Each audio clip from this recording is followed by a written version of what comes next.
Idejni vodja skupine Svet v mestu je pa ravno Puješ Azizedin, ki je pesnik iz Irana. Tukaj je dobil zatočišče organizacije ICORN in tukaj lahko svobodno ustvarja, ker v Iranu jih precej preganja cenzura.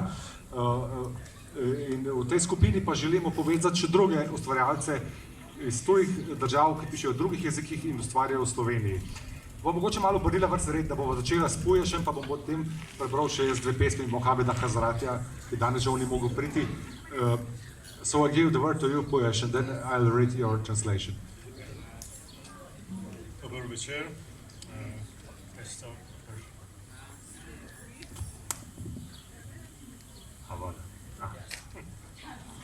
دوبر بچه دلم میخواهد دلتنگی کنم بی این آرام بگیرها میخواهم آرام روبرویت بنشینم تو بفهمی چه مرگم است بعد به روی خودمان نیاوریم و من سبک شم میخواهم تو شعرم کنی شعری با واژه های فاخر لبریز با قافیه های بیقرار عوام پسند با سطرهای سست بیدار و دیوار دلم میخواهد مرا بشوی در آفتابی که نیست روی یک بند بلند یک بند بیاویزی اما من خشک نشوم چکه حتی نکنم آنقدر که از دردی خاکستری تمام استخوانهایم خشک شود دلم میخواهد مرا بکاری در نپال در نپال مرا بکاری زیر بزرگترین نقاب قله ماکالو تا آن بالا یک نفس مرا بکشی مرا در برفی دست نخورده آرام بکاری با دو خنجر از مفرق در پشت و دو قندیل بر گوشه لبانم آن وقت صدای تو می آید یک بار هم که شده بیان که دلم بخواهد صدایم می کنی و دستهای کوچکت مثل پیچکی از لابلای دیوارهای بتونی سبز می شود و باد در گوشهای یخ زدم نجوا می کند که پاسفت کن درختها ایستاده می میرند و باز صدایم می پژواک صدایت هزار اسم می شود خشم می شود های می شود هوی می شود هی می شود هی هی هی صدایم را نمی شنوی و بهمن دارد سینم را پاره می کند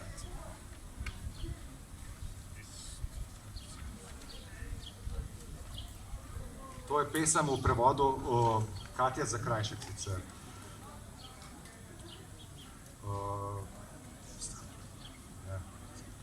And I think this one was made when Shiva was present. Another one. Želim si, da bi te neizmerno pogrešal. Rad bi tiho sedel pred teboj, brez vseh pomiri se, da bi videla moj nemir. Potem bi se skupaj pretvarjala, da ga ni in bi bil kot peresce. Rad bi, da bi me spremenila v pesem prepolno imenitnih besed, iz ljudskih, živahnih rim, iz rahlih vrstic brez okvirov in sten.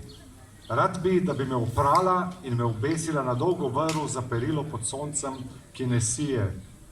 Ne bom se posušil, niti kaplav ne bom, dokler mi siva bolečina ne izsuši vseh kosti. Rad bi, da bi me zasejala v Nepalu pod najveličastnejšo steno vršaca Makalu. Tam gori me boš celega vdihnila in me nežno zasejala v nedotaknjeni sneg s parom bronenih bodal v hrbtu in s parom ledenih sveč osuplosti v ustnih kotičkih. Tedaj bom zaslišal tvoj klic, vsaj enkrat, ne da bi potem hrepenel. Poklicala me boš in tvoje majhne dlani se bodo kot bršljan razrasle po betonskih zidinah in veter mi bo šepetal zaledenela ušesa. Vztrajaj, drevesa umirajo stoje. In pokličeš me spet, odmev razbija tvoj glas na tisoč imen, se razbesni O, se razkipi, o, se razvalovi, o, se razboči, o. Ne slišiš me in prsi mi raztrga plas.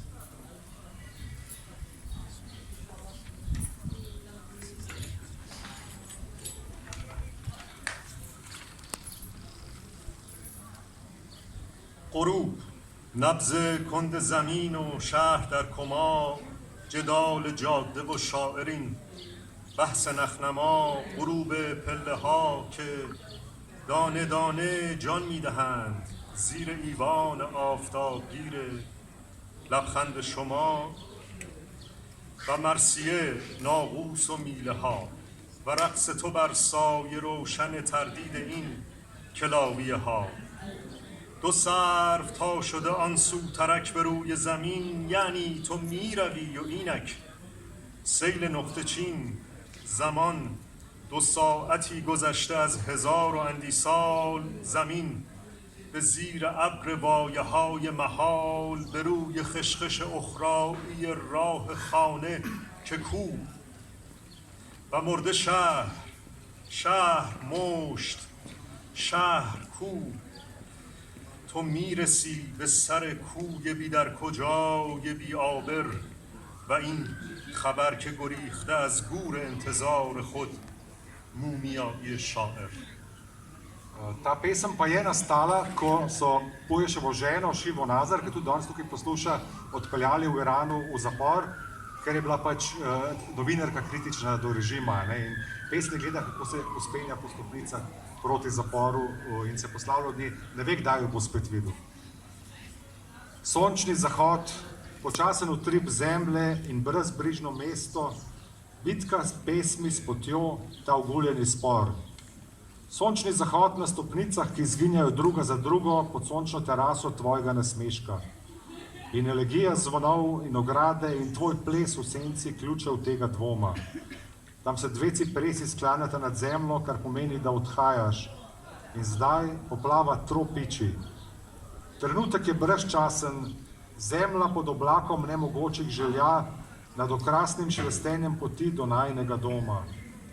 Toda kam? In mrtvo mesto, razjarjeno mesto. Toda kam? Prideš na začetek zapuščene ceste, ki ne vodi nikamor. In ta novica o mumificiranem pesniku je pobegnila iz groba njegovega hrepenenja. کسی به دنبال کسی نمی گردد، کسی شانه های درخت را به نجوا نمی تکاند، تأشی نمی کند کسی نعش خیابان را تا اولین میدان بی فواره بر دوش آبران. انگشت ها بی اشاره به عریانی باد بر لبهای یخزده بی فریاد نمی دانند بهمن آمده، تنها می دانند که سردشان است و تقویم را می بندند. Nihče ne išče nikogar, nihče ne stresa drevesa za ramo in ne šepeta, noben mimoidoči ne pokoplje mrtvega človeka. Priti na prvi trg, ki je brez oblike, mimo mnogih nezapisanih pesmi, gol kakor veter na ustnicah, ki ne jočejo, kazalci, ki nikogar ne usmerjajo in ne vejo, da je prišel viharni februar, vejo samo, da jih zebe in zaprejo koledar. Thank you. Najlepša hvala.